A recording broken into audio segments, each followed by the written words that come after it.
All right, we're finally live. Good morning, everyone, or good afternoon, good evening, wherever in the world you may be. Happy Sunday, you guys. Happy Sunday. Or Monday. Thank you so much for being here. Hello. Hello. Oh my goodness, we already got a good amount of people. My apologies. I know I'm running a few minutes late. Hello, Trish. Hello. Rose, Goat Girl. Oh, Goat Girl's here. Monica, April, good morning, you guys. Hi. It's good to see you all. And my hair is probably disheveled and crazy. I'm not even going to bother because I've been chasing kittens all morning. Oh, goodness. Some of my favorite people are here. Hello, Northwest Winds. Chi-chan. Hi. Oh, this is going to be good. This is going to be good.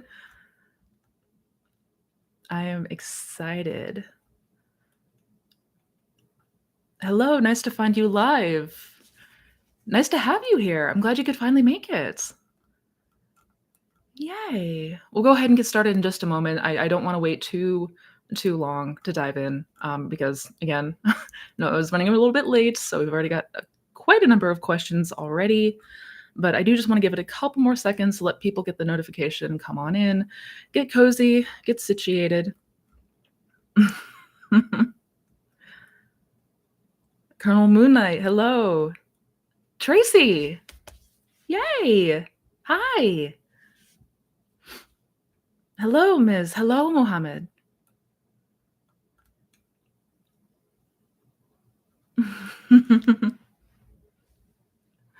Oh, this is going to be so good. All right. I hope you all are having a fantastic day so far. And for those of you that are still in the weekend, I hope you are still enjoying your weekend.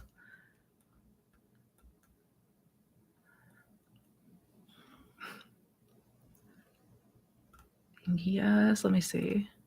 Checking some settings really quick. Really quick. We should be good. Everything looks good on my end. If there is any buffering or anything that anybody notices, let me know. But everything looking good on my end. All right. Let's not waste any more time. Let's jump on in. Welcome again, you guys. Thank you so much for being here. Thank you for joining for another round of Q&As. I host these Q&As every Sunday around 10:30 Pacific time, my time, here on the West Coast. It's my favorite time of the week. I love being here. I love talking with you all. I love answering your questions because above all else, the entire reason that I'm here is to help with understanding, right? Help to have a better understanding of the law, of conscious manifestation, and just some ways in which we can go about overcoming any hurdles or obstacles in this journey. So with that said, a couple quick announcements because I saw a few people on here inquiring. Yes, the waitlist for one-on-one coaching has opened this weekend. If you have joined the waitlist and you did not get a message from me, check your spam folders. Check your other folders. They may have wound up in there. I've had a few people reach out about that. So just as a heads up, if you have been on the wait list, you have not received anything from me, be sure to check those folders, spam or even social or promotions folder if you're a Gmail user. Sometimes they like to wind up in random places. But yes, that is currently open. There's only a couple of spots left, very few spots left. But for those who have already joined, all of the messages that were sent have all the information on how to move forward with that if you're interested. It is first come, first serve. So with that said, make sure to check those folders. And I also do have a few other resources down below in the description box for those who may be interested in my Manifesting a Specific Person masterclass, my courses and workshops, and more info on my group coaching. All the information is down there. All the resources are down there in the description. So be sure to check that out. So with that said, caffeine, and let's go ahead and dive on in. I am having an excellent week so far. Thank you, Rose. I hope you are as well.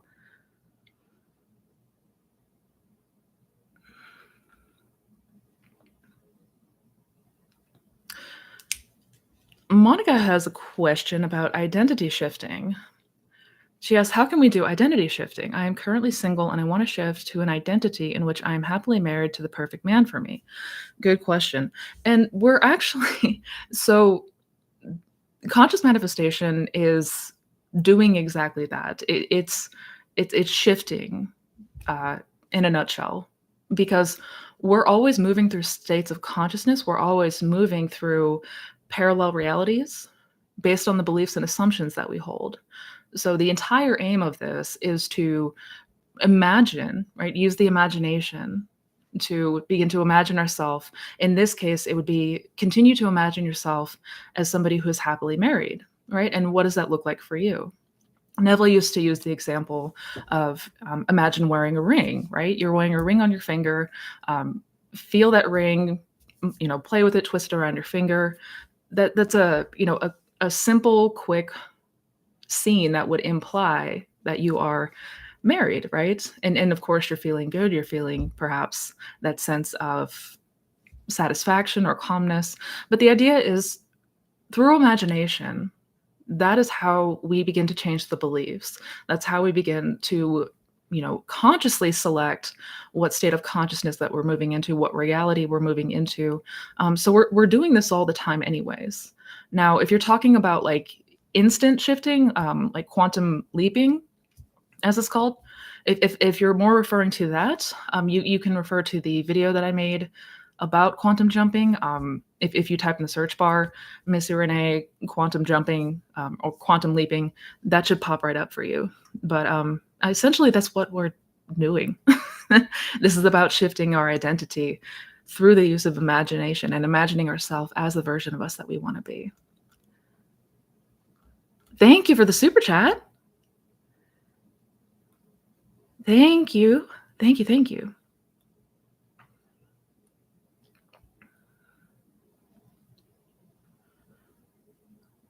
SP and I have an unfavorable but short backstory.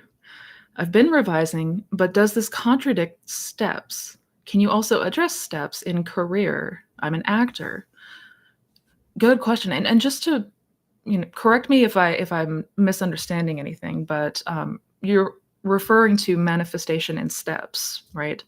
Like instead of going straight to the ultimate end, perhaps that would be marriage or a long-term committed relationship. First kind of breaking up the steps is what I assume that you're referring to.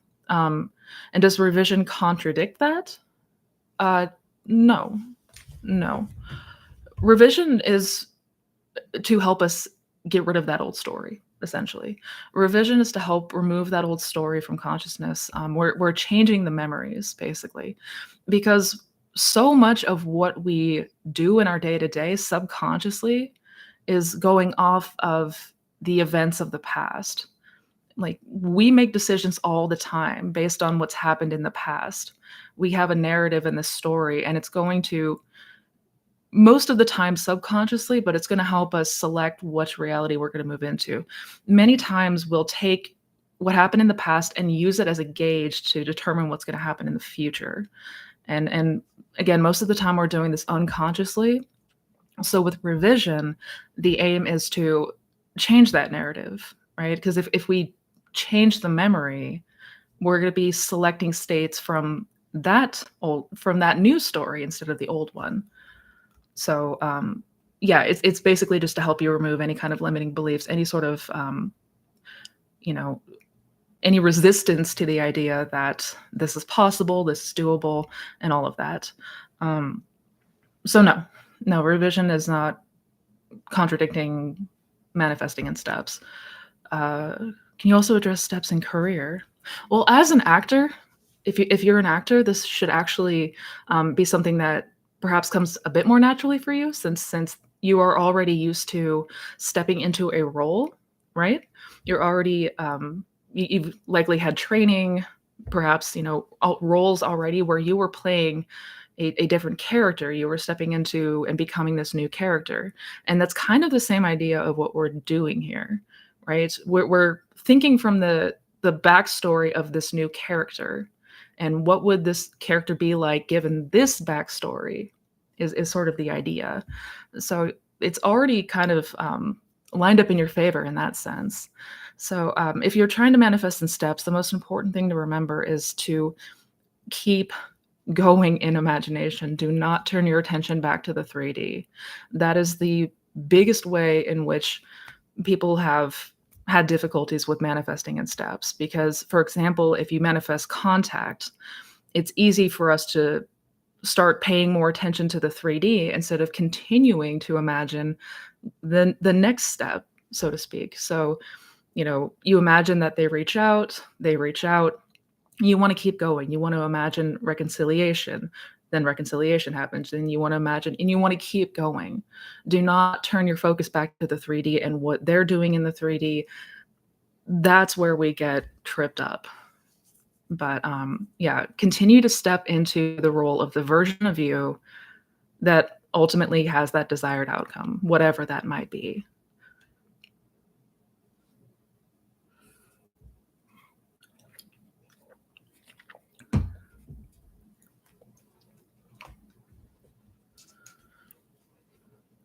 So I guess the point of revision is not to change the 3D, it's to change ourself, it's to change our belief, and when we do that, we're gonna find that the 3D will change to correspond to that.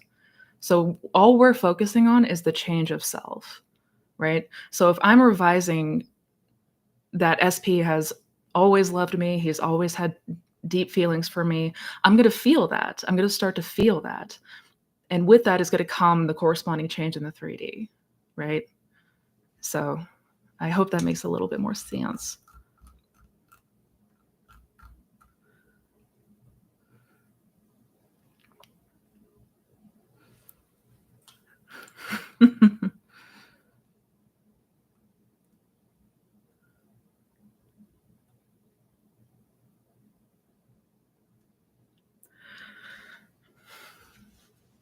During the day, I meditate on the fact that I am the only one for my SP, that I am the chosen one, but I still don't really believe it. He has many women around him. Yeah, yeah, I know this can be a challenging one. Um, so how do we deal with the 3D basically? I take it is the question. Um, if you feel that the 3D is not helping you in this case, if the 3D is creating double-mindedness, if it's causing you to feel like you're backtracking from, what you've been focused on and what you've been working on, I would strongly recommend to just take a moment and give yourself whatever you need to not bring that into awareness, right? So if you're following them on social media, perhaps, you need to hide them for a minute, right? Not forever, not forever. But if the major point of this practice is that we want to get to a place where the 3D doesn't matter, or we're rejecting the 3D if it's not what we want. And if we're still very much attached to the 3D, if we're still very much attached to what we're seeing out there, then to the best of our ability, we want to get that out of our conscious awareness, right? We do not want to continue to, re-impress this idea that is not desired, this concept that is not desired. So, um, I know it's not always the easiest thing to do. It can be scary, the idea of turning within, shutting out the 3D. But if we're continuing to see what we don't want, we're continuing to re-impress what we don't want, that's certainly not going to help. Um, so if you need to, I mean, I don't know if friends are telling you these facts. I don't know if you're seeing it on social media. I'm not sure how how it's coming in, but to the best of your ability, um, we gotta get rid of these facts of the 3D, because all they are is just old impressions. It's old reflection. That's all.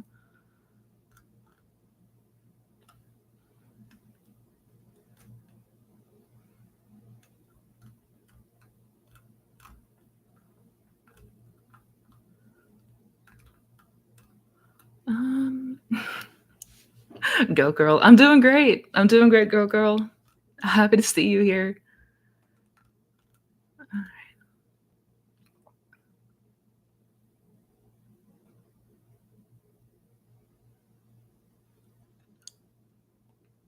Thank you for the super chat, Lauren. Thank you.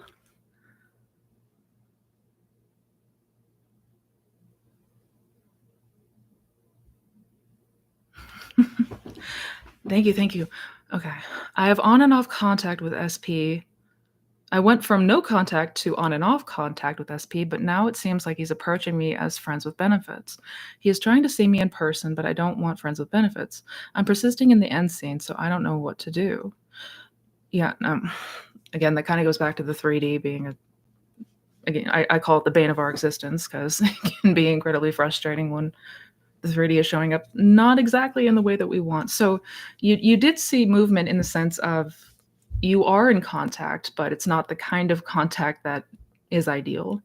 Um, in that case, absolutely continue persisting in the end, but perhaps focusing on the relationship aspect, like feeling yourself as the version of him that's already in that deeply loving, committed relationship. Because if again the 3D being a mirror, there's perhaps still that old story that the two of you are just friends with benefits. If that's what's being reflected, then that's still something alive within us, right? Everything in the 3D is just the projection. That's all it is. So I would focus on perhaps revising that narrative, revising that there was friends with benefits, that you two have, been dating, right? That you started out dating at the get-go. Just anything that would imply that that you two are together in a relationship, not a situationship. But I would continue to focus on really reconditioning that, because that seems to be, if that's what's showing up, then that clearly is what needs to be addressed. And then keep going back, and again, if the facts of the 3D are feeling like too much, if it's feeling like it's really taking a toll on us, take a step back for a moment if you need to. Take a step back away from the 3D, just pause everything that's going on in the 3D and really focus on you right now. That is number one always. Always. No matter what.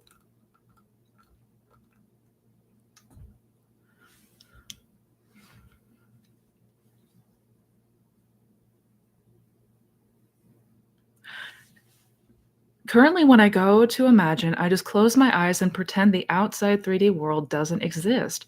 So there's nothing to try to get. So there, I simply hit the wish fulfillment feeling. Yes, yes, Chi-chan, that's it. That's it. Yeah. We want to go within until it feels like there's no outside world, right? Like until the outside world doesn't even exist around us. To the degree that we can reach that place, the most incredible feeling, because there is nothing but imagination at that point, right? All there is you enjoying the wish fulfilled. That's the approach we want to take, Chi-chan. That's wonderful to hear. Wonderful to hear it.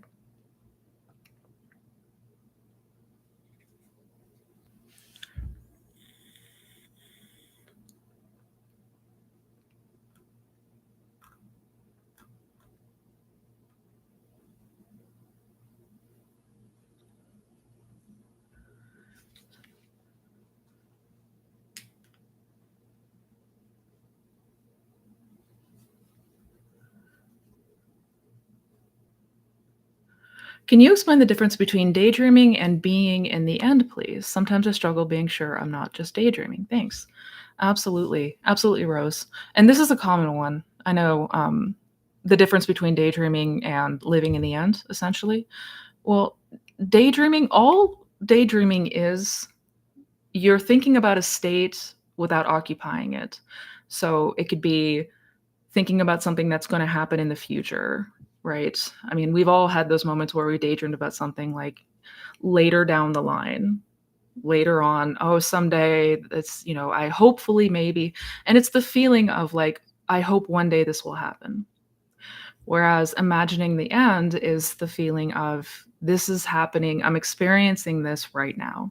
If it feels like an experience that you're having now, if it feels like, you know, the example Neville used to give often was like, daydreaming is thinking about yourself walking somewhere. Imagining the end is like imagining yourself walking somewhere, like you are actually walking in this present moment in your imagination versus thinking about how you're going to go for a walk later. That's really the difference. So, yeah, that's why Neville recommended if we're visualizing specifically, he talked often about doing it from first person because that will imply present tense, this is happening to you right now. Yeah. But so long as you can feel that, so long as it feels like this is an experience I'm having right now, that's living in the end. That's living in the end. Yeah. So I wouldn't get too caught up in that. I wouldn't let yourself get too caught up in that. If you're feeling good, if it feels like this is something that you're enjoying right now, that's living in the end.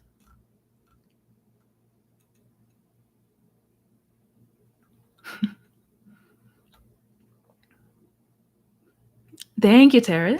It's good to have you here.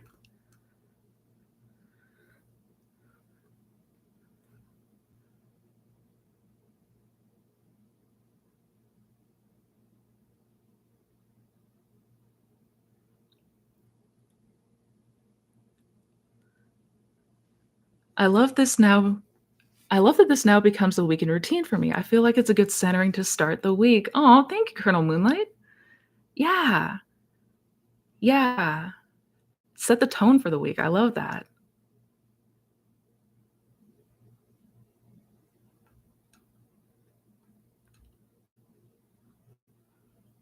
Hi, Missy. If I've been imagining my end for quite some time, but things seem to be getting worse, is it okay to assume it is just part of the bridge?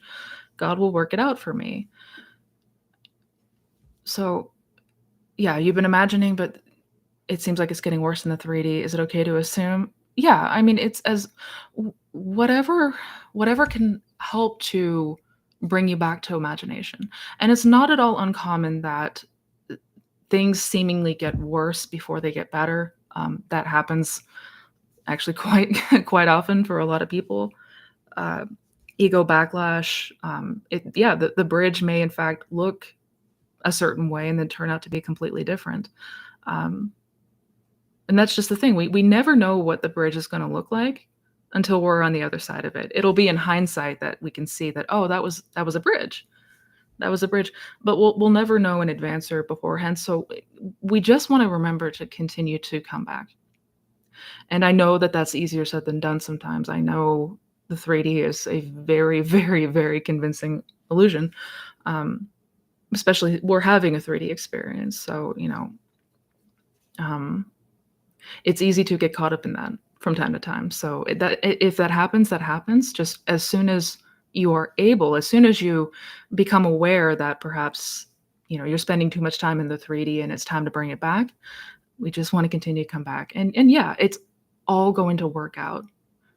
It has to. If you continue to imagine from the end, from the place of already having it, it's already done. It's nothing left for me to do. It has to unfold. We don't know what that looks like as the ego, as the conscious self, we don't know what that looks like, but it has to work out. It has to work out.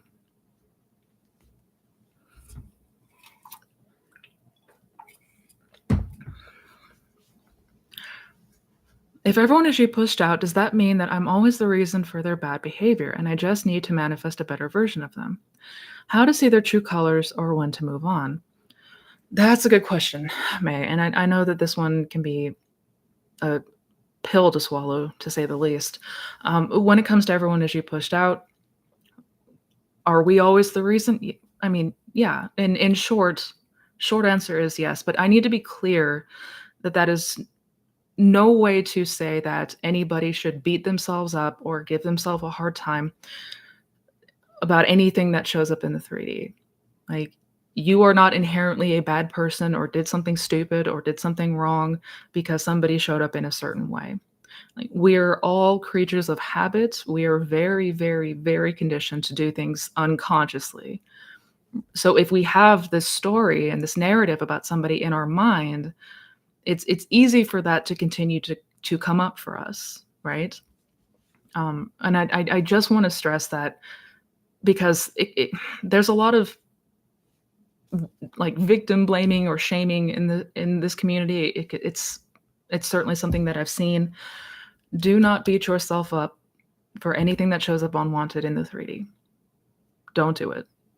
You're not a bad person. Nothing like that. Nothing at all like that. Right. Um, yeah. No, I just feel that's really important to stress because the good news is that if we are ultimately the cause of their bad behavior, we have the power to change it. And we have the power to be the cause of their good behavior. We can absolutely imagine a different version of them. We can manifest a different version of them. And then that is the entire point. So, and how to go about doing that, the best way to go about seeing them in their better light, revision. Revision. We want to revise that old story. We want to revise that old narrative. We want to detach from that old state of consciousness. Yeah. Yeah. So I hope that helps.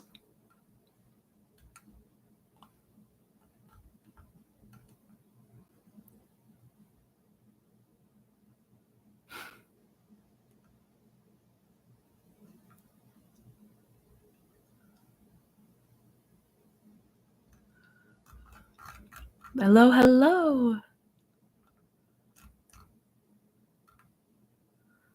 I lost my spot. Oh, Rose.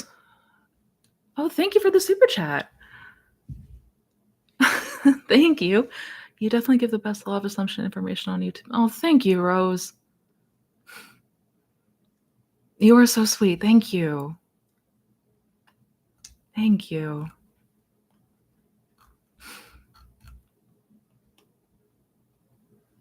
That means a lot. Um,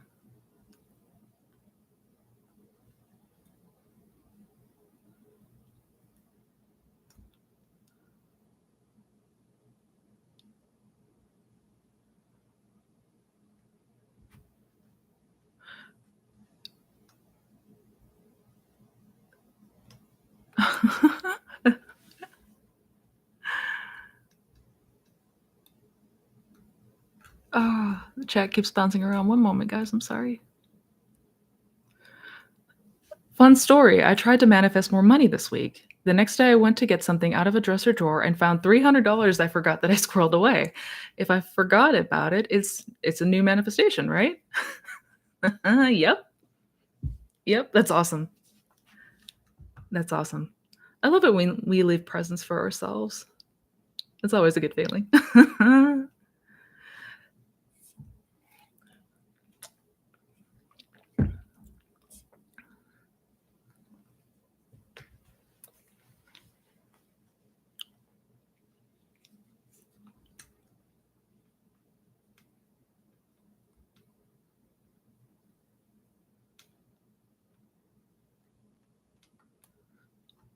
Maybe I just need to hear it because circumstances don't matter, but can I manifest SP if we had one date?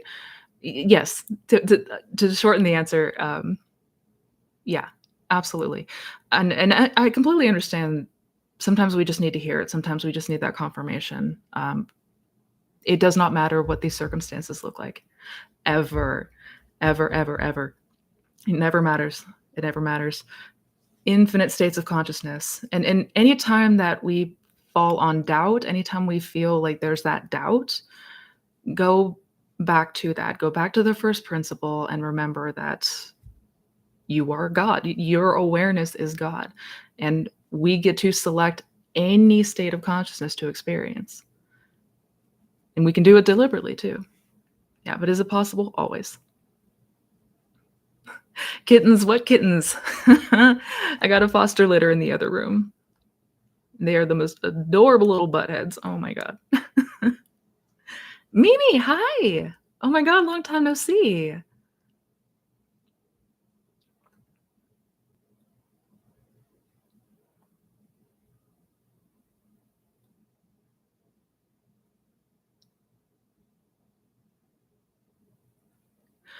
Hey, Missy, thank you for holding space for great discussion. Oh, you are so welcome.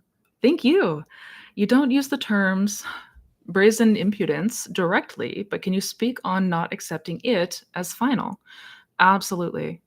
Absolutely. Yeah. And this is an important one. So, brazen impudence is, at least I think that's how it's pronounced. I could be totally butchering the name, but it's a lecture that Neville gave, and it's one of my all-time favorite lectures of his. And essentially, it's not accepting us. It's stubbornly rejecting anything that is not ideal. So, like with your whole chest, you are saying, "Nope, I don't accept this." If it's not what you want, and do not move from that until you see the change that you desire to see. Yeah. And again, that comes back to creation is already finished. So just because something looks a certain way right now does not mean it can't look radically different, in the future, so to speak. Doesn't matter. Like we're not even creating anything. Nobody's actually creating anything. We're just selecting. We're just selecting states of consciousness. And sometimes I think we forget that. And it certainly feels like there's more pressure and it feels harder if we're coming at it from the approach of, I need to create this thing out of thin air, right? Because I don't see it with my physical senses. I need to create it. And that's going to feel harder to do for a lot of people. So we're not creating anything. We're just selecting states of consciousness that already exist. So it may look like the impossible circumstances out there right now. None of that matters. And the brazen impudence is there to say, stubbornly reject anything that is unwanted. Stubbornly reject anything that is not what you desire to experience. Do not accept it as final, ever. But that is a fantastic lecture. I absolutely recommend people check it out. Like I said, yeah, it's in my top 3 favorites of his.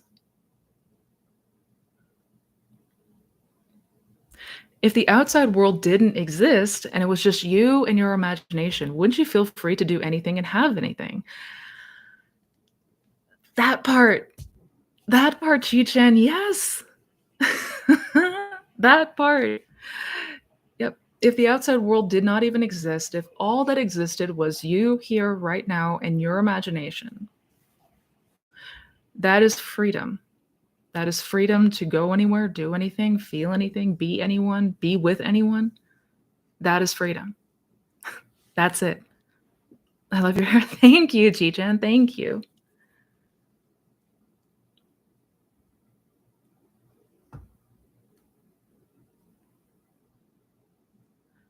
Oh, go girl. I didn't know you were from the Midwest. Where in the Midwest are you from? 'Cause my husband's from the Midwest.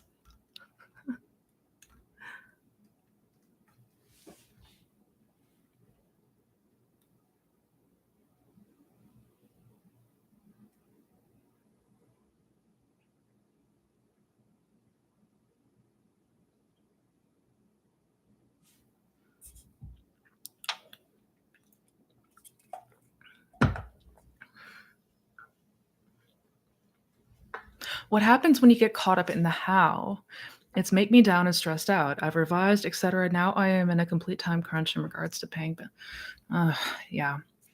What do we do when we get caught up in the how? I mean, that is such a strong condition, and that is purely ego. Purely ego.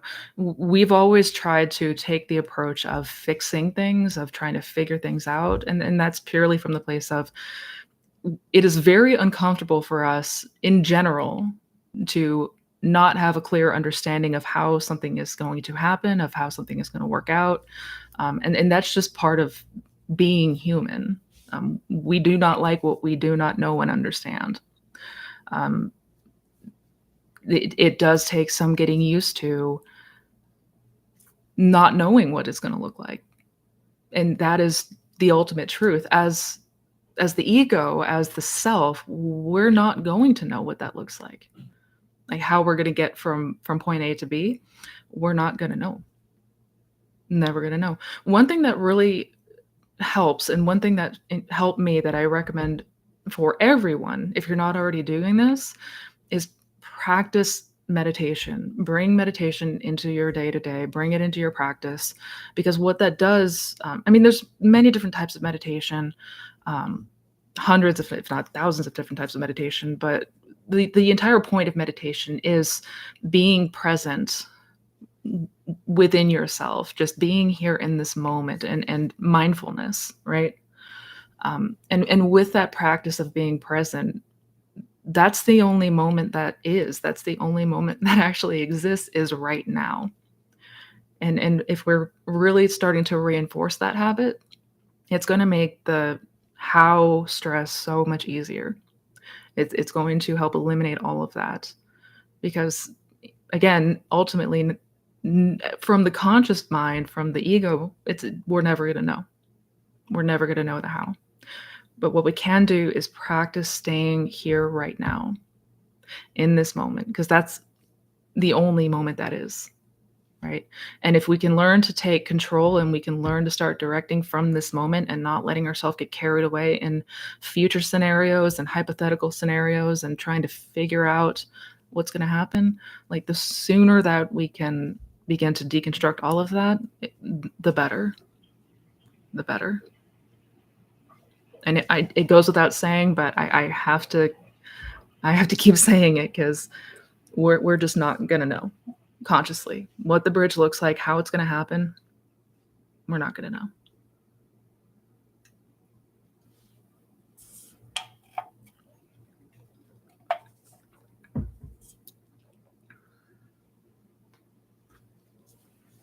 Any tips on how to keep the faith while in no contact?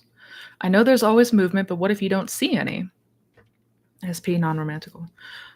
Yeah, and what I'd recommend, definitely check out the videos that I've made talking about faith and testing the law.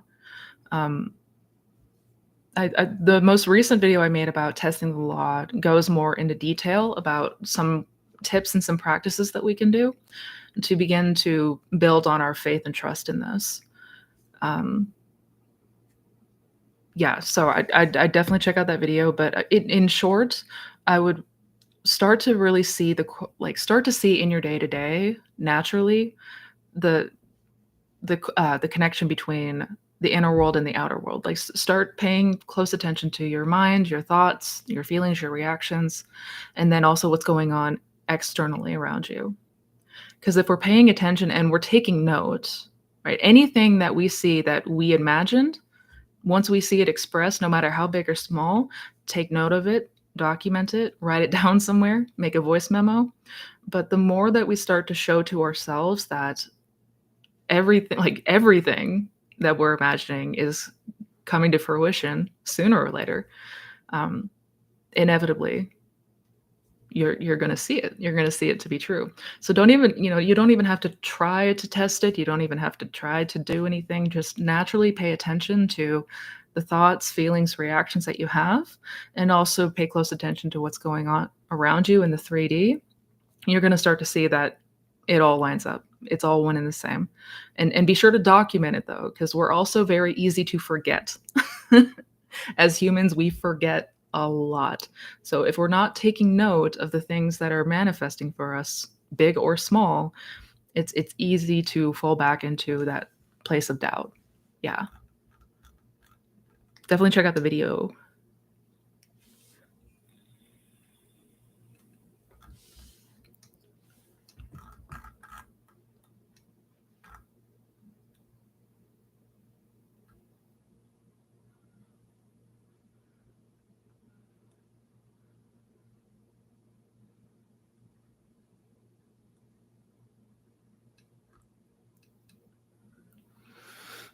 Is consulting a tarot reader in regards to what you're manifesting considered checking the 3D? Yes. Yeah. And I don't ever want to. I'm not ever going to tell anyone what to do. Um, I can only, give advice based on my own personal circumstances and those of other people that I know. Tarot is not going to give you new information. Tarot is just going to tell you it's everyone issue pushed out. remember? And that also goes for things like tarot, astrology. It's all just showing where we're dwelling in consciousness, like what state we're occupying in consciousness. But there's an easier and more accurate way to gauge that, and that's self-observation. That's self-observation. Um, yeah, I know we desperately want to see some kind of sign or movement or check to see if it's working. Are we on the right track? What is gonna tell you like for certain, what's going to tell you certainly if you're on the right track, if you're doing this right, is your internal world, like how we're reacting, how we're thinking, and the natural reactions, the natural thoughts, what we're playing internally through our day to day. That's what's telling, like, that is the state that we've been occupying. So if it's not ideal, that's our indication that, we want to continue, like, we want to go back to imagination, right? We wanted to continue to go back and imagine ourselves in that desired state. But yeah, you know, trying to look for signs, trying to, check astrology, tarot reading. It's all the same thing. It's wanting answers, right? It's wanting some answers, some kind of indication. But the 3D is never going to give us that. It's never going to give us that. Where's my cat crying? My cat's out there singing. Sorry, guys.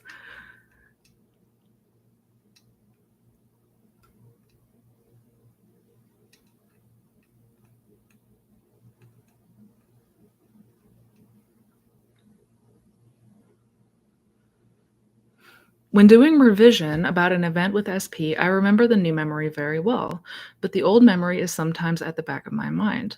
What will SP remember? The new story or the old one? Good question. Um, as far as what they're going to remember, whichever we assume, whatever we assume is true. Because remember, like, whatever our assumption is, it determines the state, determines the version of them, right? So, yeah, I guess which memory you resonate with the most is going to determine the state you occupy, and thus the version of them that shows up. So if you feel like there's still a lot of strong attachment to that old story, if it feels like there's, still um, a lot of resonance, a lot of perhaps like reaction from that, I would go back and continue to revise it until it doesn't feel like anything. Once we begin to identify and resonate with that new memory, that's going to absolutely select that version.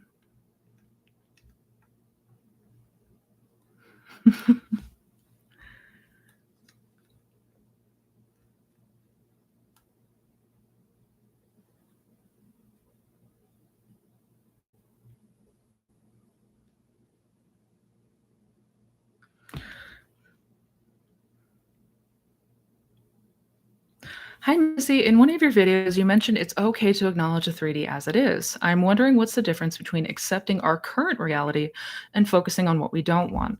Okay, that's a really, really good question. Yeah. So, acknowledging the 3D, is that okay? Is that accepting our current reality? What's the difference between that and focusing on what we don't want? The difference being, again, what you resonate with, like what you assume ultimately. We can be aware that the 3D looks a certain way right now, but also have the awareness and understanding that this is all out picturing. Like, the 3D is all old. The 3D is all old news. It's nothing, there's nothing of relevance or anything that's pointing to what's going to happen in the 3D. It's all a mirror.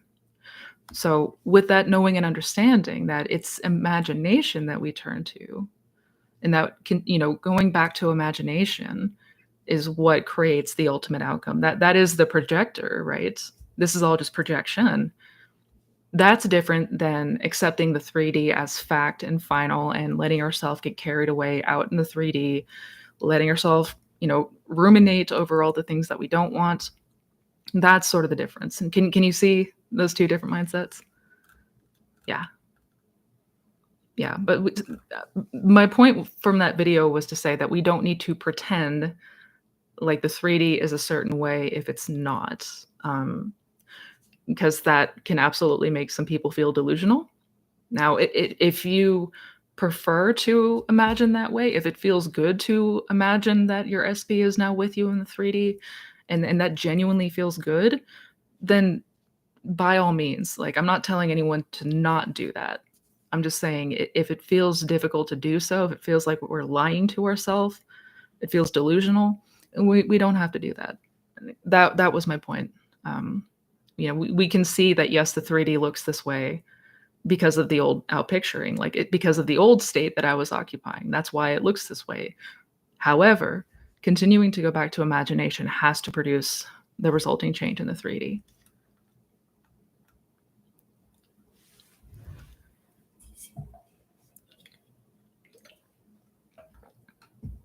Good question, though.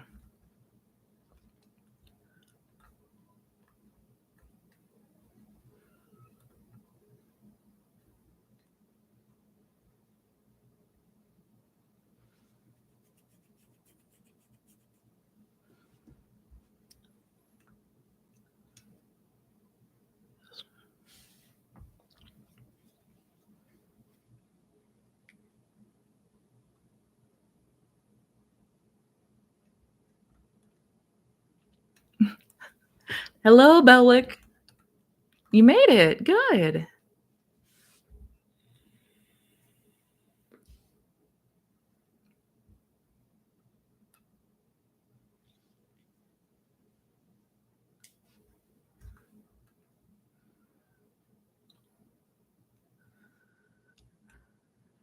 Missy, I had a click last night seemingly out of nowhere. The whole I am God thing. It's so simple, but it took 2 years to get it. Imagination is reality. Therefore, I truly am the God of mine. I feel so light and powerful at the same time. Such a relief feeling. And whatever I'm experiencing in 3D is not a big deal because I can change it within. This new understanding is limitless. Yes. Yes. That's it. That's it, Tracy. Yes. Yes. That's the place that we want to come to, and it always does seem to kind of click out of nowhere. It's like one day it just sort of hits us like an epiphany, and that epiphany, that is God. That is absolutely that's the power of God within you. Yeah, and it is such a light and empowering feeling. That's wonderful to see, good.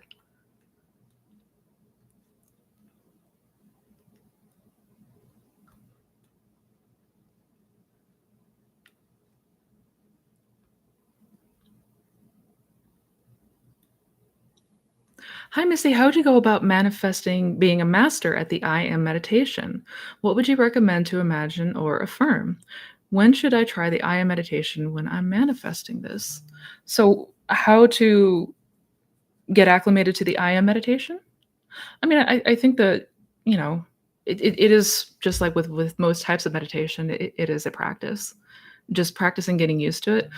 Play around with it at different times of the day, see if there's certain times that resonate, 'cause everybody's gonna be different as far as what hits the best, like, what resonates the most. Some people prefer meditation in the morning, some people prefer it before bed, some people enjoy it in the afternoon or evening, some people enjoy it multiple times a day. So I would just kinda play around a bit with what time works best in your settings and all that, because the idea is to try to get yourself as comfortable and relaxed as possible. And the same thing goes for when we're doing sats. But, as far as what to imagine or affirm, so, when in the Aya meditation, the only thing that you're focused on, or at least aiming to focus on, is just that sense of being, that sense of awareness, right? That awareness that we have, the awareness that says, "I exist, I'm real," uh, that awareness is God. And we all have this awareness, everybody has this awareness, it's how you know that you exist, right? Um, so the idea is to just kinda keep the attention on that awareness, and affirming as far as what to affirm, we're just affirming initially, "I am. I am." Your mind may wander at first, it's likely going to wander, that's okay. Gently redirect it and bring it back, but we're just continuing to kind of peel back the layers of the self and the world around us is kind of the idea. But it takes some getting used to, uh, but just continue to go deeper with it. Continue to play around and see what comes up for you. See what times resonate for you. But yeah, thank you for the super chat.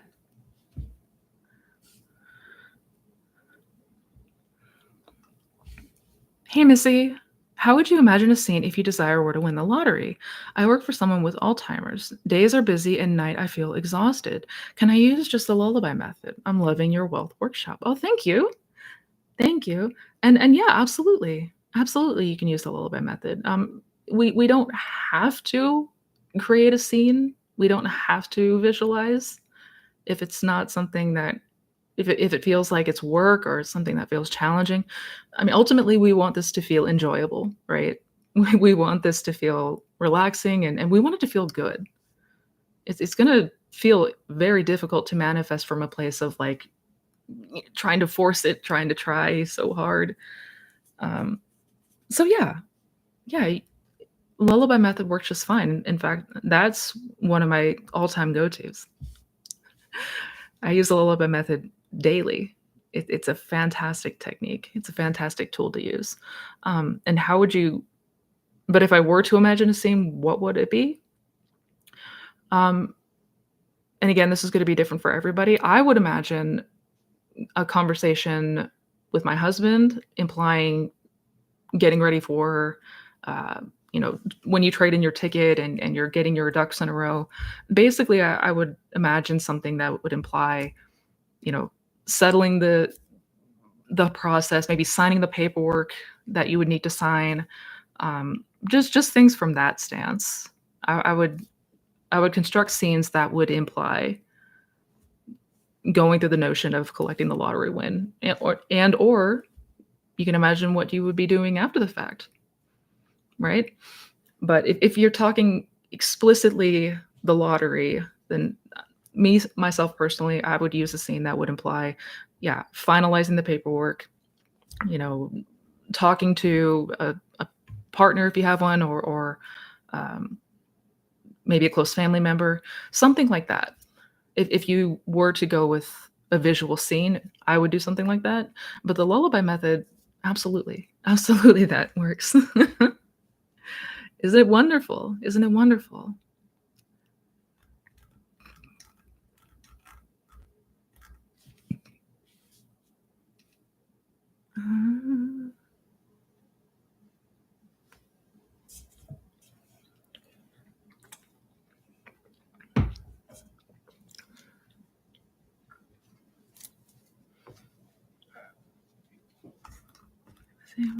Uh, where did my spot go?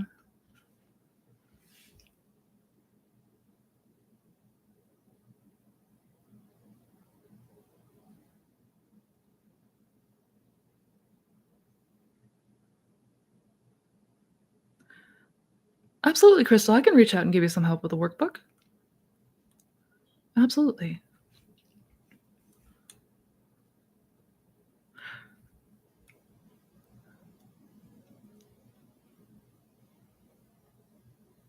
I've been into astrology for a long time. It's hard for me to ditch it, but it gets in the way of manifesting because it makes me feel some things can't manifest unless the sky is okay with it. Yeah. Any tips? Absolutely. Absolutely. And for what it's worth, I struggle with the same thing. Before finding Neville and the law, I was very much into astrology and tarot cards and psychics, all that stuff. I'm heavily, heavily into astrology, especially. And yeah, that's conditioning, for lack of better words. Yeah, like, we can only have it if the stars are aligned properly. Um, I mean, the first thing that I would, and that's where it comes to buying that pearl of great price, right? Continuing to build your faith first and foremost through, I mean, like I mentioned in other videos and other lives, that there's multiple ways that we can really go about building our trust and faith in the law. And I would make sure that we're not overlooking those. overlooking those aspects, really, really like gauging where we are in consciousness. What are we bringing into awareness? What is constantly coming up for us? Is there anything that we're noticing as far as like patterns, repeats, intrusive thoughts, things like that, and see if there's any kind of correlation between that and the 3D, because there always is. And just ways to continue to build our faith. Because what ultimately happens is you're going to see that there are no conditions outside of you that need to be met. There's nothing in the sky that needs to line up. There's nothing that, we don't need to get that perfect tarot reading. None of that. None of that. But that comes back to buying the pearl. It comes back to the pearl of great price. Yeah.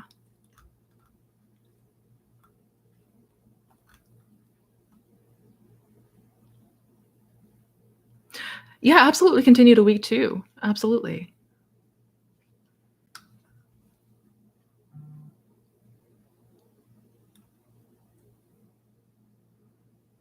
You are so welcome, Tracy.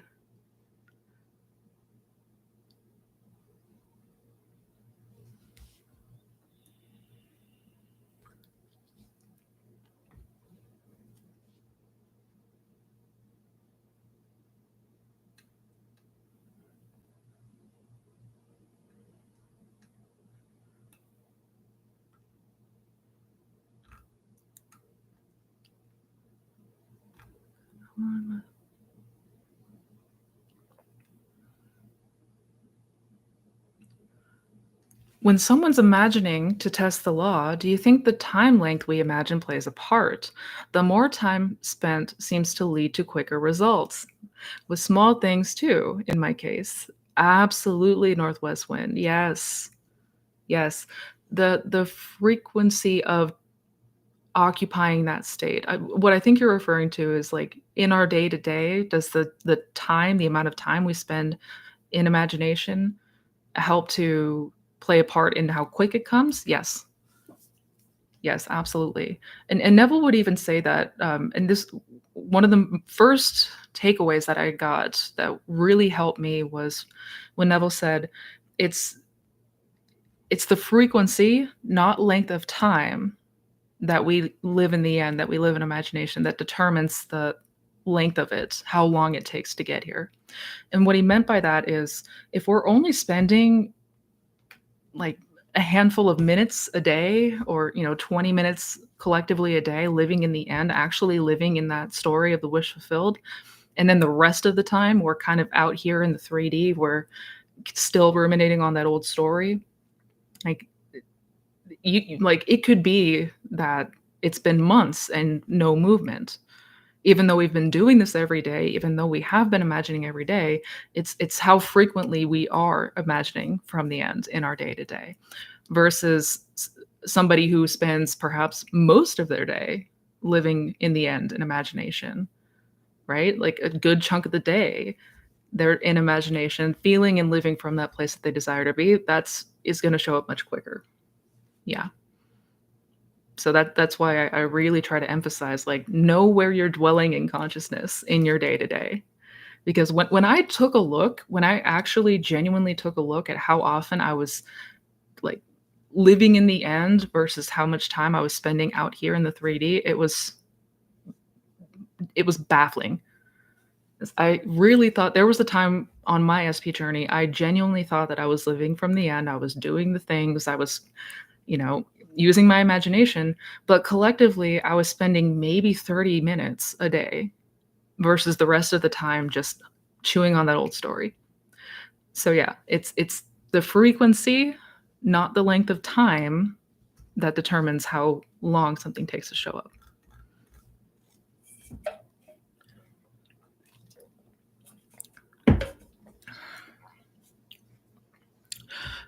We want to live in the end. Yeah, and I understand there's a lot of seemingly, paradoxical things here. It's a lot of people joke about how there's a lot of paradoxes. What seems like paradox is a manifestation, because it says we need to live in the end for a long time, but we also need to detach. So we want to live in the end. We want to continue to go to the end in imagination until we naturally get to a place where we begin to separate from that old story, where we begin to separate from that old reality. So you'll get to a place where you are no longer automatically thinking from that old premise, when you're no longer continuing to imagine and think about that old story. Like detachment happens naturally. Detachment happens naturally. And it happens once we have frequented the wish fulfilled enough that it feels like the new dominant state for us, right? So we want to live in the and as often as, as often as we can, naturally, right? No, we can, not trying to force ourselves, not trying to like make ourselves do it, but continuing to go to the end in the day to day until we naturally get to a place where we're going to separate from that old state. And that happens all on its own.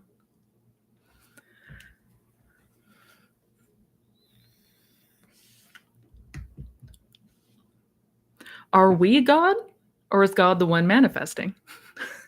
Good question. Um, well, as far as the creator is I am. That is God. That is awareness. But God and I are one, right? God and the ego are one and the same. It's all consciousness. It's all I am, all of it. Like God is doing all of this. Um, but yeah. But as far as like, does the ego have creative power in and of itself? No, no. And I definitely recommend checking out a video that I made talking about this in greater detail. The video title is called "The Power of I Am." That one's going to be, hopefully, hopefully helpful in understanding the the I and my Father are one, but the Father is greater than I. Right? God and I are one. God and the ego are one, but to God, all things are possible, and to the ego, very little is possible. The ego is very, very limited in scope. But yeah, check out the video that I made talking about that the power of I am. Detachment will mostly be to the three. Yeah, detachment from the 3D circumstances and outcomes and all that. Yeah.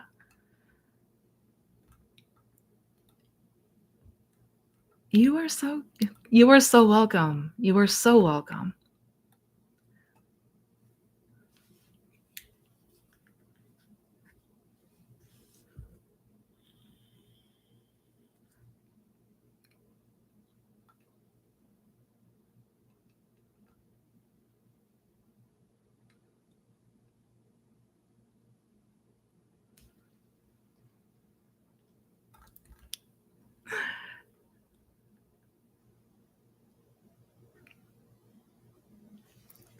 My SP said something I didn't like and it hurt my feelings.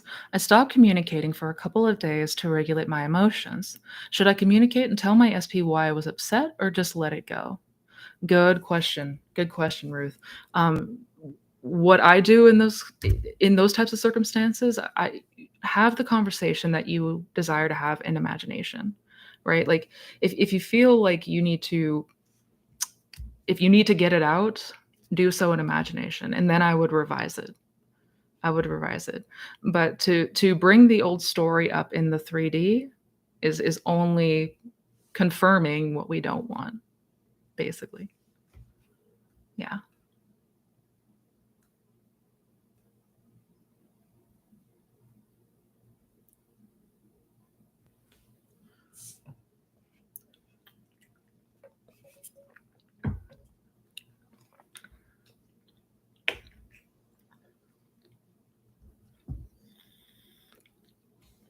Oh, I did your revision guided meditation today and I feel great now. Good. Good. I'm glad, Billy.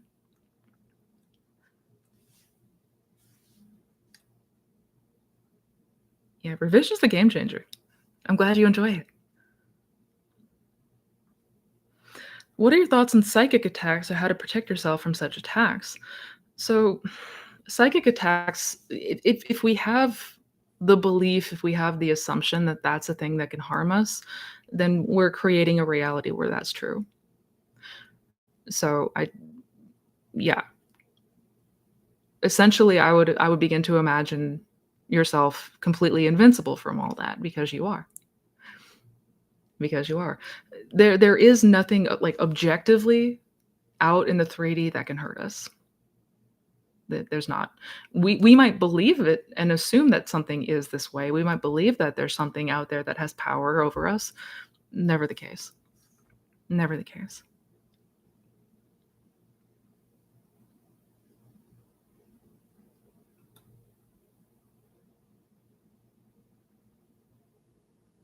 What is your best advice on living in the end throughout the whole day, not just during imagination time? Good question.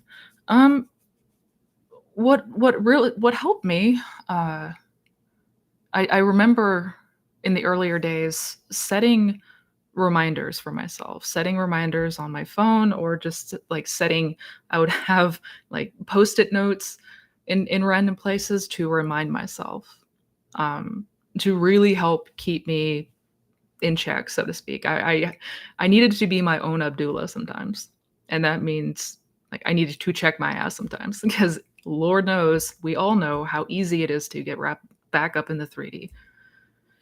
It just comes along and, like, just sucks us up like a tornado. So I would set reminders, I would set notes for myself, and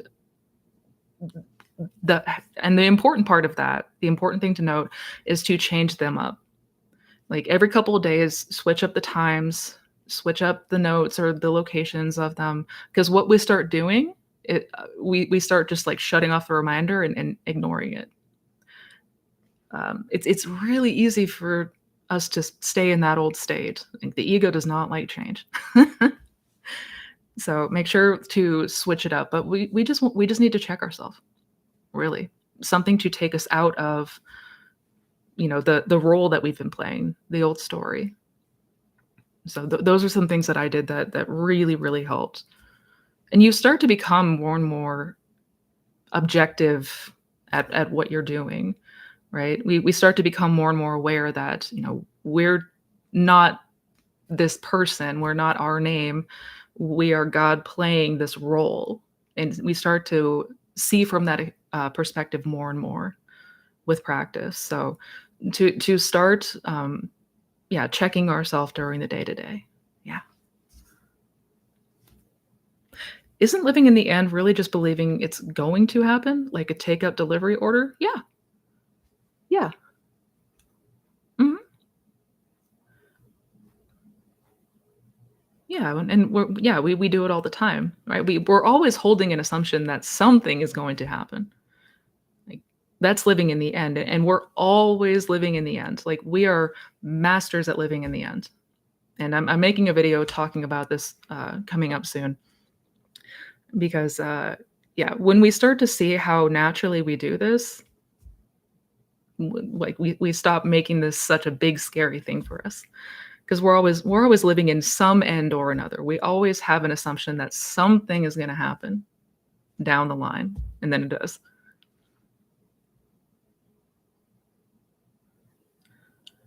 When I say things in 3D that I don't align with, I just say to myself, not my story, and it helps. Yes, yeah, absolutely. Yeah, reject it. Reject it.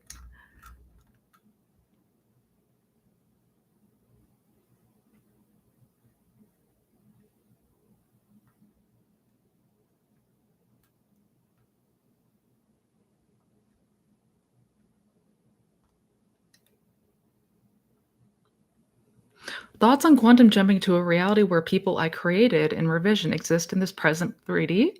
I created amazing family and imagination. I would enjoy seeing them in the present 3D. Absolutely. I would, to begin that journey, quantum leaping and that, I would really focus on the practice with SATs, the hypnagogic states, in lucid dreaming. Yeah,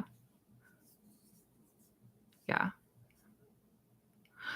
That's when I have moved to different worlds, to different realities that were, obviously different from this timeline. It was through that hypnagogic state, that place between, wakefulness and sleep. But yeah, if you're not familiar with it, I would start through that route.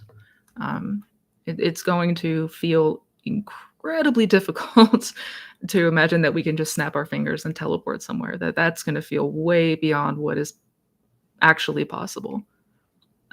You can get to that point, like, it is possible, but, what I would recommend is, um, going through that hypnagogic state first.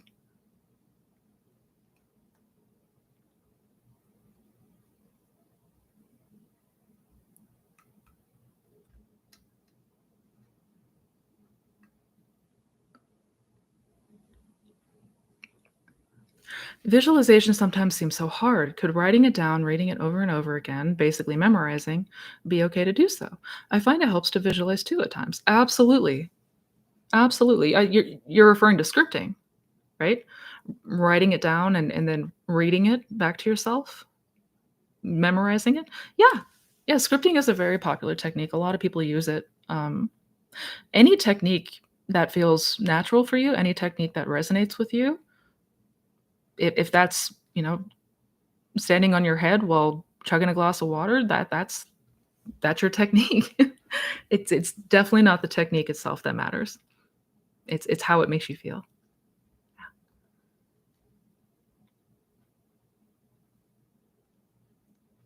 I feel that living in the end is like signing a contract that it's done even though we're not living it yet in 3D. Yep. Yep, yep, yep, yep, yep.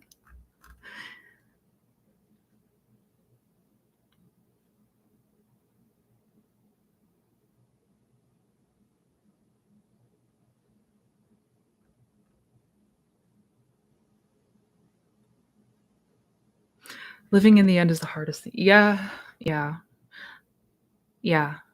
Well, that's just yeah, living in the end of our desired outcome is the hardest thing. Again, we're always living in the end.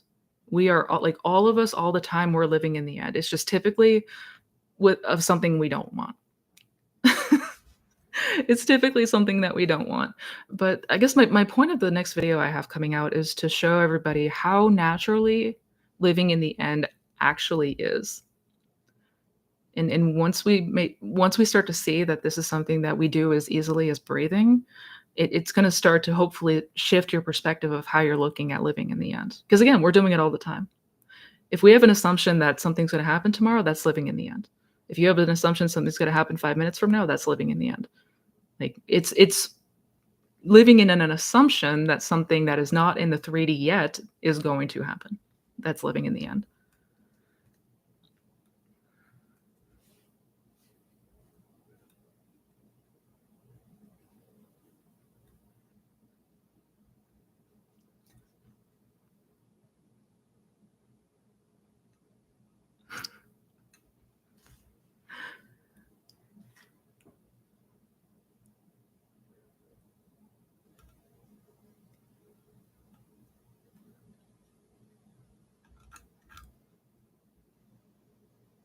Should you revise first before anything?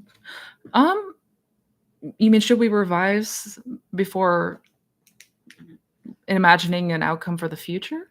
Is that what you mean? I mean, we can do both. We can do both.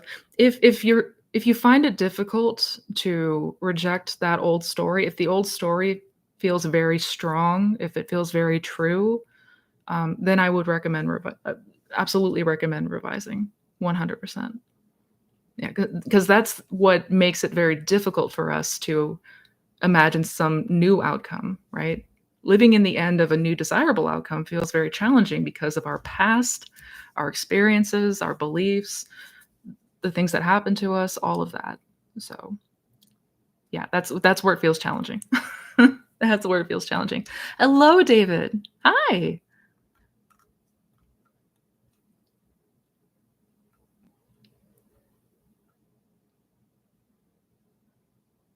I asked because that's what I thought, but I have a relative that says that's not true, and Satan is telling.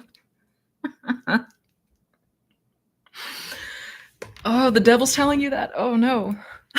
Sorry, I'm not. Oh gosh. Yeah. Satan, when it comes to the Satan of the Bible, is it's symbolizes your fears and doubts. That was, like, the metaphor. It's a metaphor for your fears and doubts, and anything that keeps you from, really exploring in imagination what you desire to be. That's Satan. That's the angel of light who appears to be, good and there to keep us from harm, but it's just peddling lies, like our fears and doubts do, right? That's Satan.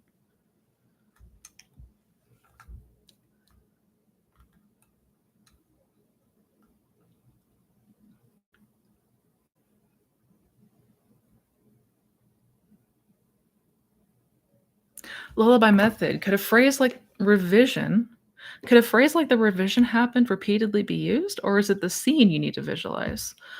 Um, if I'm understanding your question correctly, we don't need to visualize with the lullaby method. I mean, we can, but we certainly don't have to. Um, yeah, you can use any phrase, whatever phrase helps you to capture that feeling, to sort of help draw you into it. Yeah, you can use it. Yeah, absolutely. Absolutely. When I do the lullaby method, what typically happens 99 times out of 100 is a scene will start to naturally form without me having to really try to do so. Like I first kind of focus on the feeling of what that would be like, and then a lot of times a scene or an imaginal, like, internal conversation will play out. Like, but it happens in a way that's seamless. Like it just flows. I don't really have to try to do anything.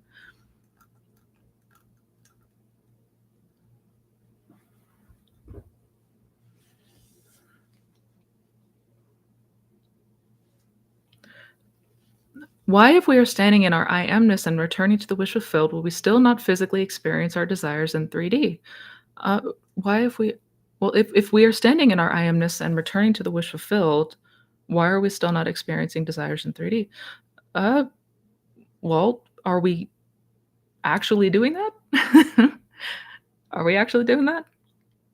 Like, through the vast majority of the day, you can say that you are living from the premise. Because if you were, you wouldn't be paying any mind to the 3D. Yeah, I mean, a lot of times we still hold on to that belief that it's not here, it's not here. So I would just pay close attention to your mental diet. I would pay close attention to what you're, because again, like I said, there was a time in my SP journey where I truly thought, for all intents and purposes, I was living in the end, but I was more and more frustrated because why is it not here yet? Why is it not here yet? Why is it not here yet? And when I genuinely started to take an objective look, like not from the place of trying to get anything, but just from the place of being the observer, and just observed my mental diet throughout the day, I was not in fact living in the end. Not at all. Not at all. So if you're wondering why it's not here yet, turn within. The answers, you will always find the answers if you go within. If you really, really listen. Neville used to say that, like, the truth whispers quietly because it's so easy to overlook. Yes, I've got slow mode turned on, otherwise I would be so far in the weeds.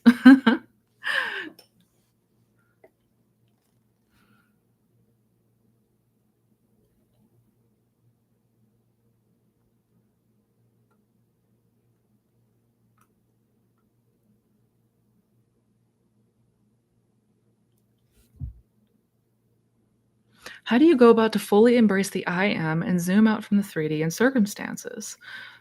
Good question. Well, I mean, that is sort of the entire purpose of the I am meditation. And you can look it up. I made a video talking about the I am meditation. Neville used to refer to it as going fishing. He talked about it in Your Faith is Your Fortune, chapter 22, called Fishing. If you want to read more about it, but it's essentially it's self inquiry, for all intents and purposes. It's realizing who you are by coming to realize what you are not.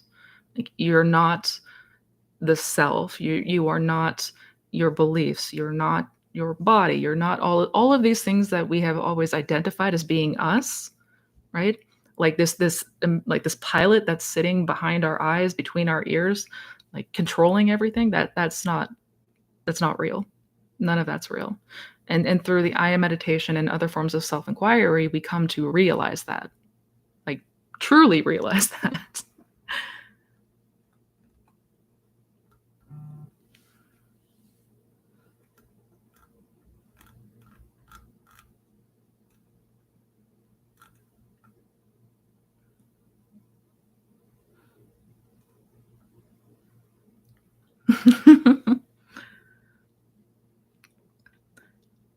Hi, Missy. Hanging out with SP today. Any recommendations on staying centered in the end slash 4D while being with them in the 3D?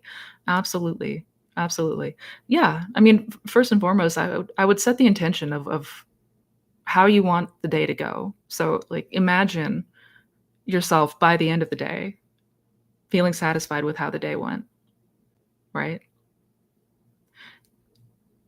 And or if the day did not go the way that you wanted it to go, be sure to revise it at the end of the day so that it did, in imagination, it went the way that you wanted it to go.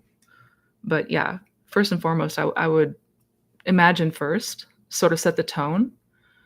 And as far as like when you're hanging out with them, if you're noticing yourself getting triggered, come back to the first principle. Just come back to the first principle. When in doubt, come back to the first principle. Be still and know that I am God. You explain things so well in LO. Thank you, Joe. Thank you.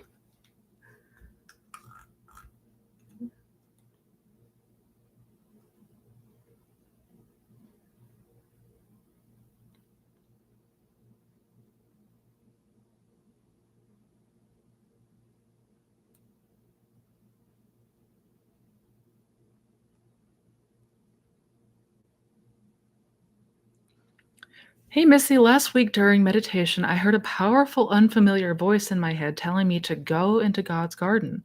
It came out of nowhere. Do you think this is significant, or does it mean anything? Yes, absolutely. Absolutely.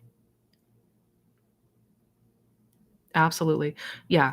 I have experiences like this. That unfamiliar voice, that is God. That is God. And I've had plenty of these instances myself in meditation, deep in meditation. Something will come to me. God will speak to me. God speaks through all of us. Speaks to all of us. A lot of times in dreams, but also in deep meditation. Yeah. Continue to go within.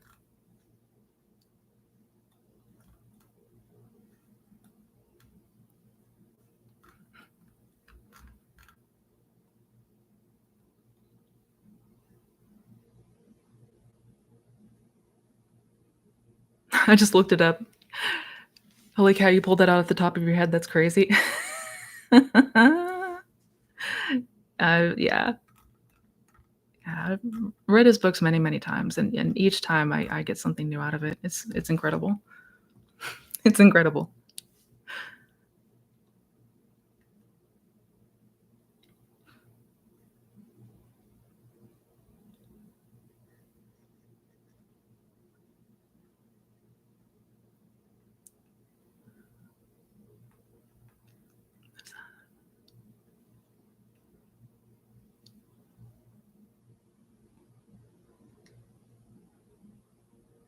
Revision. Could you briefly explain if I'm revising, is it like an imaginal act? Yes. Yes. Revision is an imaginal act. Yeah, anything that we're doing internally is an imaginal act. So there's different ways that you can do revision. Uh, you can visualize a new memory. You can script it. You can use inner talking. If a certain technique style works better for you or resonates more for you, you can absolutely use that. But yeah, it's an imaginal act, just like anything that we're doing. If we're doing it internally, it's an imaginal act. So yeah.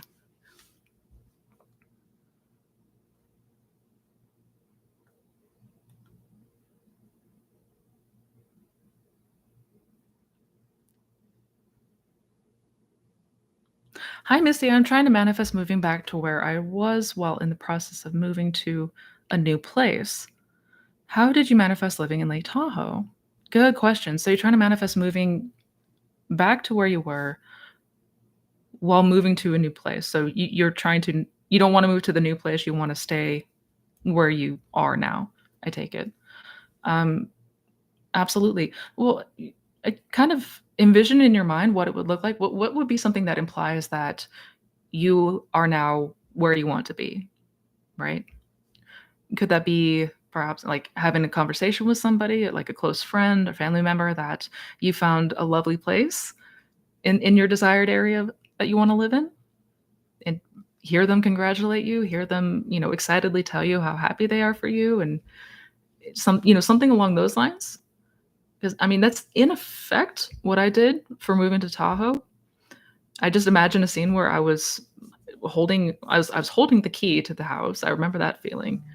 And I remember trees. I remember trees. Like basically what I had taken from the photos online, I used that to construct the scene in my mind. And that was pretty much it. That was pretty much it. I was shaking the hand and shaking hands in one, holding the key in another. And then I dropped it.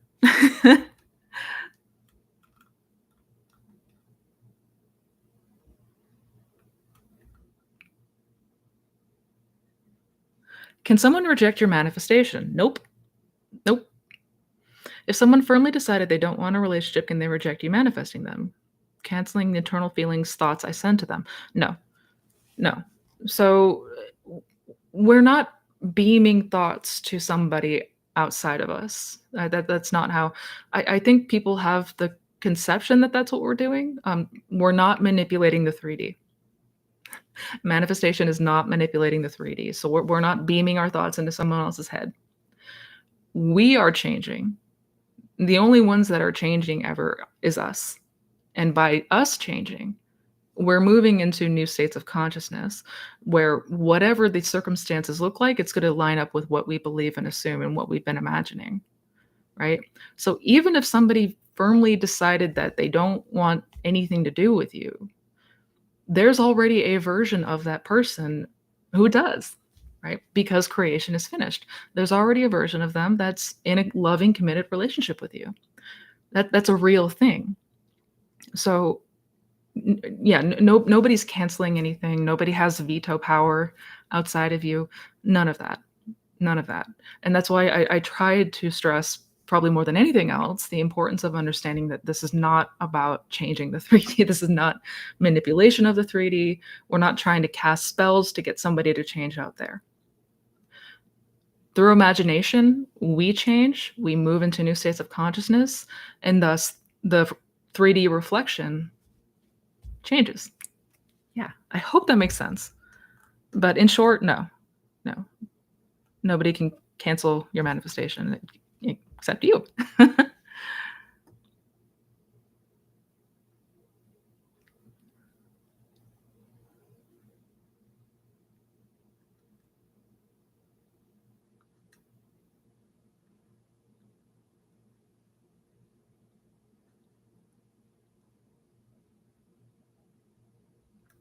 I've meditated for years and only lately I have begun to experience a sort of high when in meditation. Like momentarily all of my problems are just gone. What's going on there, I wonder? I don't know, John, you tell me. You tell me. That's where we want to get to. That's where we want to get to. You'll get to a place if you go within, if you continue to go within, underneath all the layers of bullshit that is the 3D, you will experience that sense of there's nothing else. There's nothing else out there. Like all of the problems of the 3D, all of the conditions of the real world, it's all gone. Yeah. That's what we want to get to. When Neville used to say like go into the silence, that's what he was referring to. Because in that silence is your power. But we got to get away from the 3D noise first. We got to get away from all the crap out there. That's awesome, John. I'm so happy to hear that.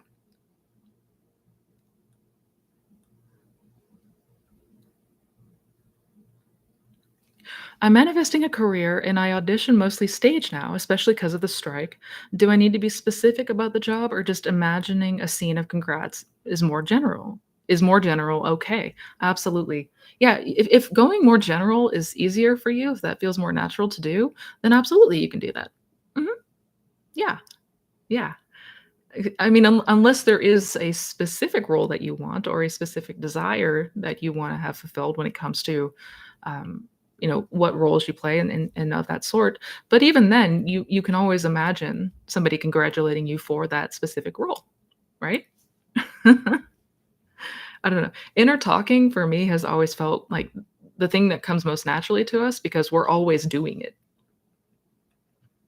We are always doing it.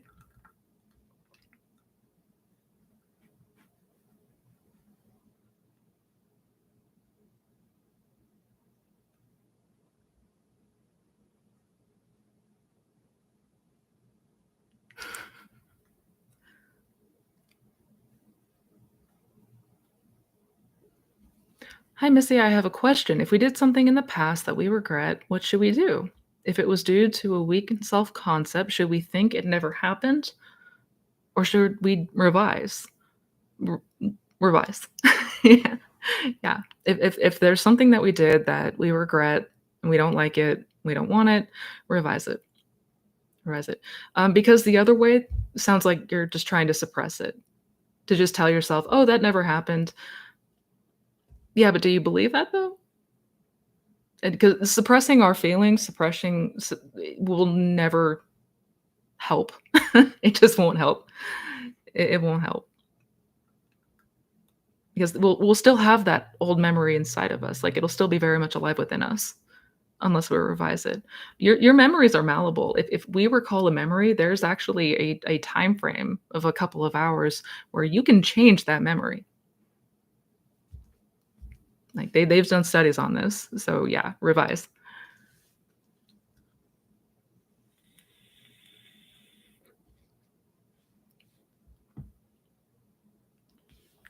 Aw, the biggest change you've helped me with is teaching that signs follow. They do not proceed, which has really helped me not going and looking for signs to confirm what I didn't believe in. Yes. Yeah.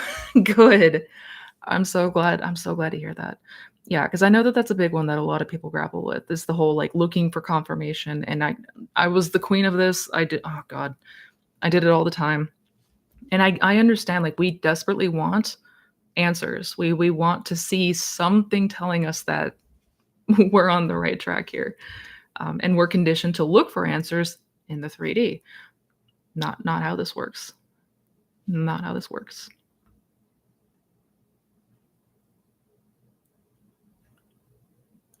Do you mind explaining a little about what you are meditating on or how you are doing it, please? Absolutely. So I made a video a couple months back talking about my routine, like typically what I do in my day to day. If you type in the search bar, Missy Renee manifestation routine, it should pop right up. In that video, I kind of go more into detail of what I do in my day to day. Yeah.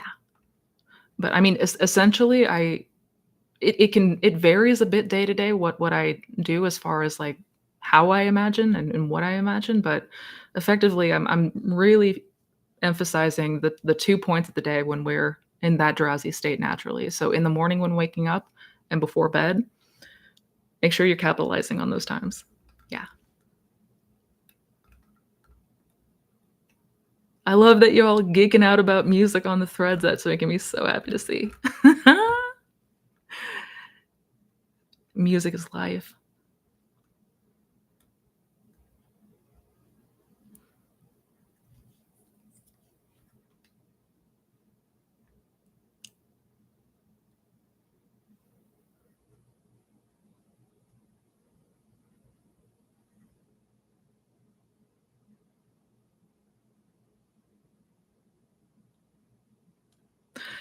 If my days are going well, why would I revise every day?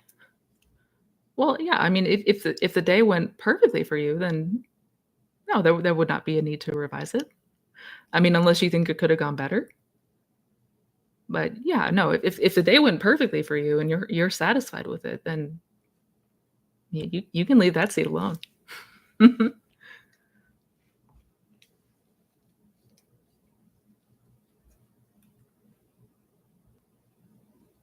Revision reminds me of that scene from Harry Potter when Hermione erased her parents' memory. Yep, kinda.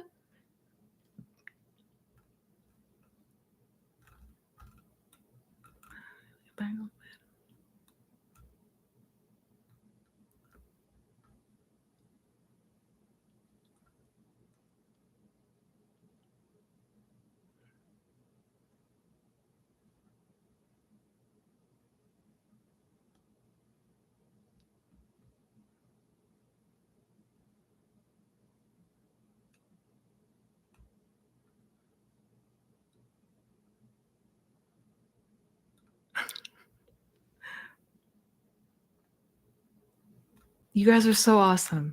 You are so awesome. Sorry, I'm just trying to go back and see it. Um,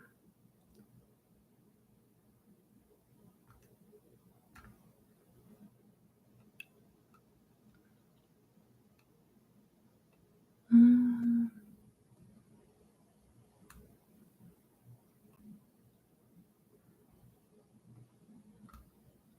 Chat's jumping. Chat's jumping. Thank you for existing, giving me hope that revision is possible, manifestation is possible, life is possible. Even if it takes time, it will happen. So thank you for being that hope. Oh, SP, you are so welcome. You are so welcome. Absolutely. Absolutely. I am more than happy to. More than happy to.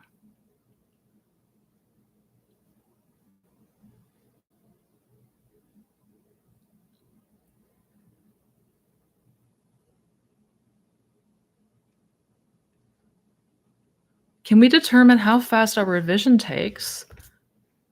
Can we determine how fast our revision takes to go into effect? And is it better to read or revise? Is it better to read the revision if we script it, or can we listen to ourselves reading the revision? Okay, couple questions. No, good questions though. Can we determine how fast our revision takes to go into effect? Yes. So that kind of goes into what I was mentioning earlier, but I don't know if you were here earlier, Nico. The length of time that it takes uh, is directly proportional to how much we believe it, or how normal it feels, how natural it feels. So I guess if it's a bigger thing that you're trying to revise, if it's like a humdinger you're trying to revise, we may want to frequent that more often. So recondition that more often, versus just revising once or twice and then trying to drop it. Um, so in that sense, yes.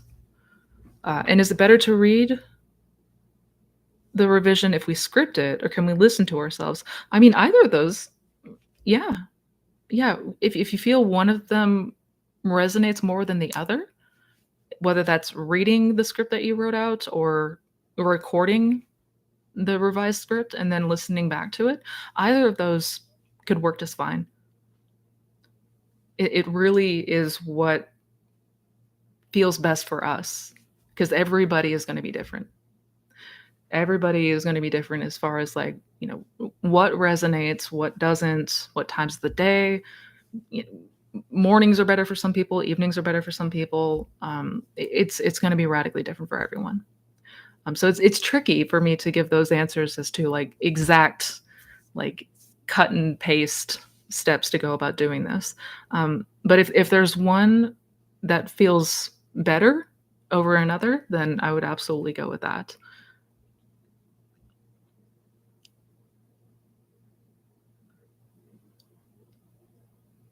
Oh, good, Amy, good. I'm so glad.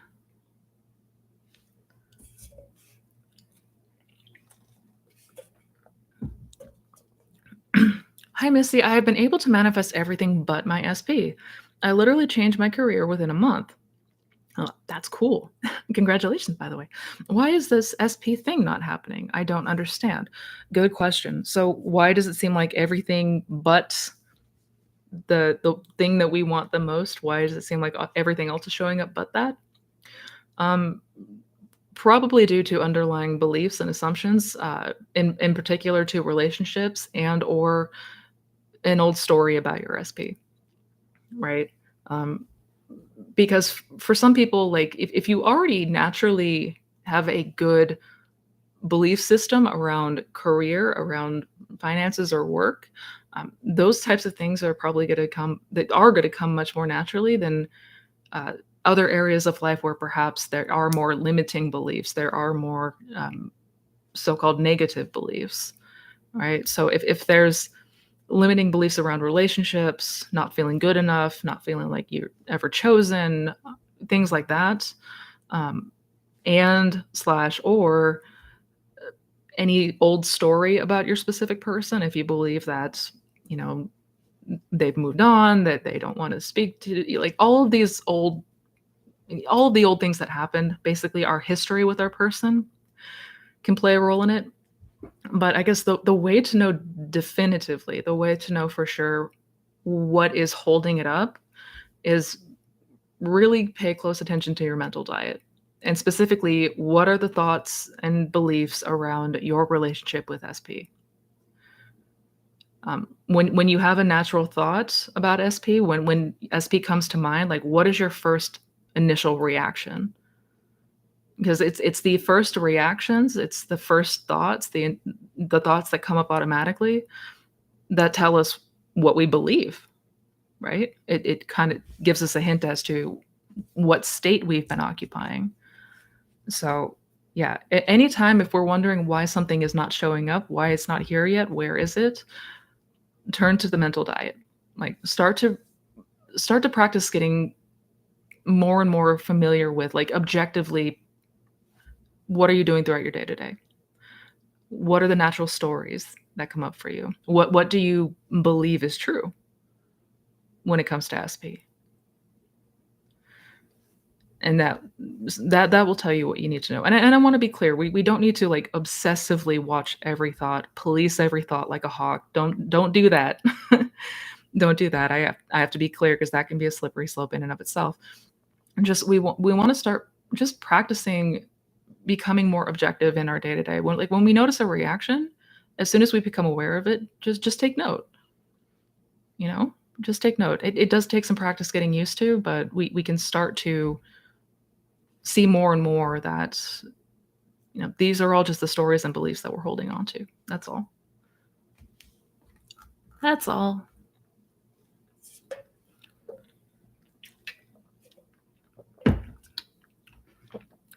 Missy, how did you quit smoking? Did you use the law? I did. I did. Well, I mean, I guess depending on who you ask. I still vape, as some of you probably see, I still vape from time to time. Um, but for me, really, well, I wanted to make sure to get rid of that habit because it was just gross. Smoking is just a bleh habit for me, anyways. This is no judgment for anyone who is a smoker in the chat, but I just I didn't want to do it anymore. Like I didn't want to smell bad. I just got tired of it. Um, and I mean, vaping for a lot of people can be still kind of like meh, but I've noticed night and day difference in my health since I quit smoking cigarettes. Um, Completely night and day. I could smell things again. I could taste things again. I don't get sick like I used to. Like it's amazing. And yeah, I did imagine. I'm actually had a scene that I had this app on my phone a couple of years ago, a quitting smoking app that would like give you milestones, right? Like 1 month cigarette free, da da da da da. And I imagined looking at the app. I mean, when I went to my imagination, I saw like the 2 year marker, like the badge basically for making it 2 years without smoking. And I just kind of played with that scene. I looped it for a moment, and it, once I hit that place of satisfaction, I let it go. And no joke, I finally was able to find a vape that killed my cravings for cigarettes. And in the almost 20 years that I was a smoker, I started really young. Yeah, it was gross. But in that time, I was not able to. I tried to quit finding like e-cigarettes and vaping. Never could find one. A week or so later, maybe 2 weeks later, after I imagined that scene with the badge, I finally did find a vape that killed my cravings for cigarettes entirely. Did not, and I have not wanted one since. I have no desire for one. So yeah, see yourself. bring yourself to the point of time, make there here where you've already been, 1 year, 3 years, 5 years smoke free. Yeah.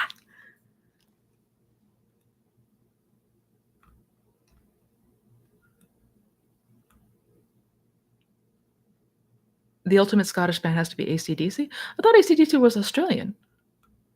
I could be totally wrong about that, and if so, I just learned something today. Uh,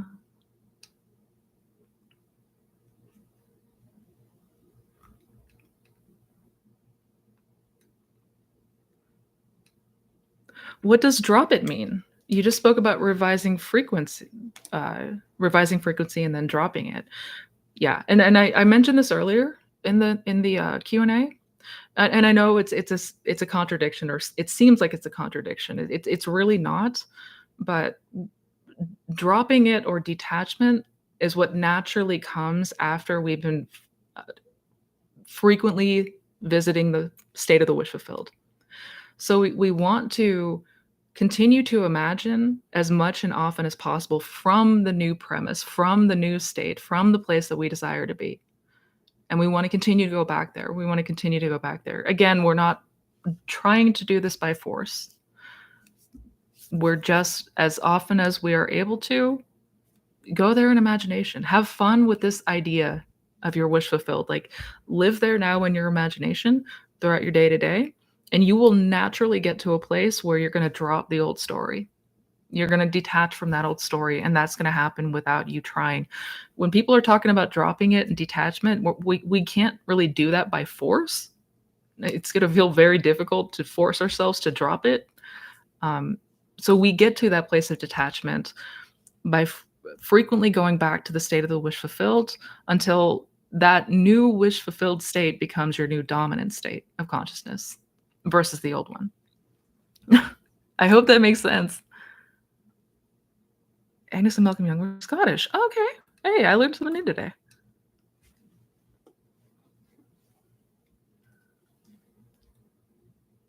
I had an affirmation that my mom found smoking disgusting, and she's gone without me saying a word, from smoking 200 a week to barely 60. John, that's awesome. Yay. Yay.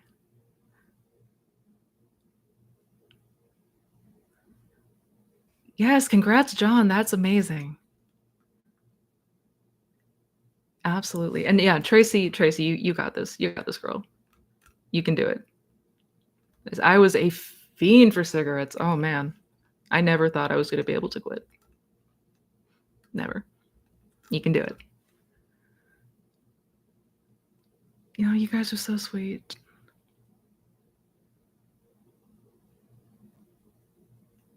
Thank you for the super chat.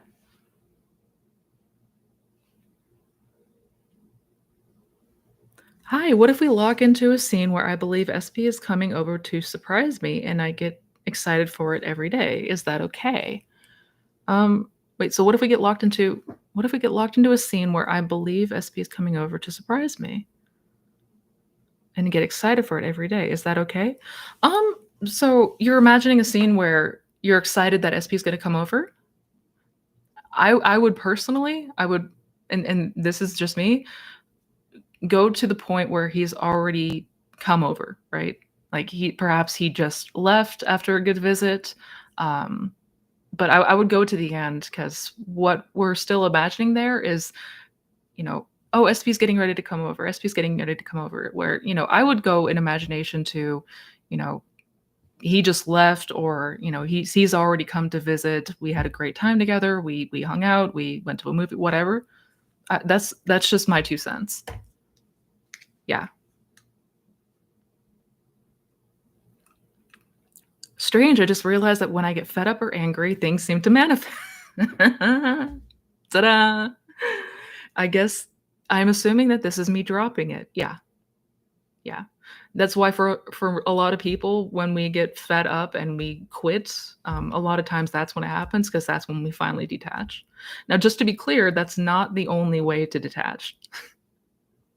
That's not the only way to go about doing it. And because, I mean, in fact, I don't recommend that, because it doesn't feel good to get to the point of that frustration. Um, But yeah, that is a form of detachment, basically. Yeah. All right. Oh, you guys, on that note, I do got to get going. Unfortunately, I'm just noting the time. Thank you all so much for being here. Excellent questions today. This has been so much fun.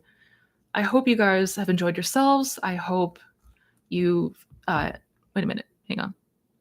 Okay, I thought I saw something here. Never mind. Sorry, the settings was off. I thought something was weird was going on. Thank you all for being here. Much love to all of you. And I hope to see you all next weekend. And in the meantime, have a wonderful rest of your week. Bye, guys.